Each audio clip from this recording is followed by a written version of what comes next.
नमस्कार मंडळी, तू ही रे माझा मितवा या मालिकेच्या पुढील भागामध्ये आज आपण पाहणार आहोत की एकीकडे अंजली आज अर्णव सोबत रूममध्ये भांडण करत असते आणि म्हणते, तू म्हणतोयस प्रॉब्लेममध्ये मदत केली पाहिजे, पण कायम तूच मदत करणारीस का ईश्वरीच्या घरच्यांना चिंटू?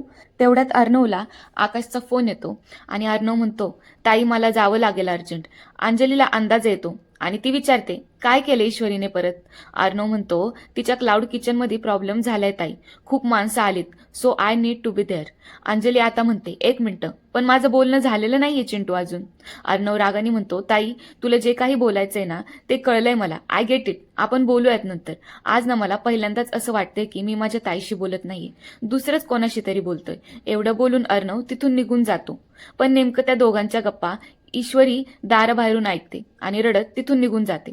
आता दुसरीकडे आता अंजलीच अर्णवला घरी आल्यावर म्हणते, मी जे काही बोलणारे ते कदाचित ऐकून तुम्हाला थोडं वेगळं वाटेल, पण तरीही मी बोलणारे, कारण आता अति होत चाललंय हे जरा.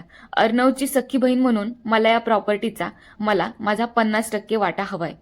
तुम्हाला प्रश्न पडला असेल ना की ही अंजली असं का वागायला लागलीये? बावळट बायको अशी नाही वागणार तर मग कशी वागणार? बरोबर, हे सगळं तिच्या डोक्यात राकेशनी भरले आणि वल्लरी ताईंचा पण खूप मोठा हात आहे यात. राकेश तर रिया सोबत गोव्याला फिरतोय, पण वल्लरीने वेळेचा फायदा करून घ्यायचा चान्सच सोडलेला नाहीये बघा. माणूस असावा तर असा, इतका ध्येयवादी. आपल्याला तर आवडलं बाबा हे वल्लरीचं काटेकोर वागणं. तुम्हाला आवडलं नसेल तर लाईक, शेअर, कमेंट आणि सबस्क्राईब करूनच टाका. Bye bye.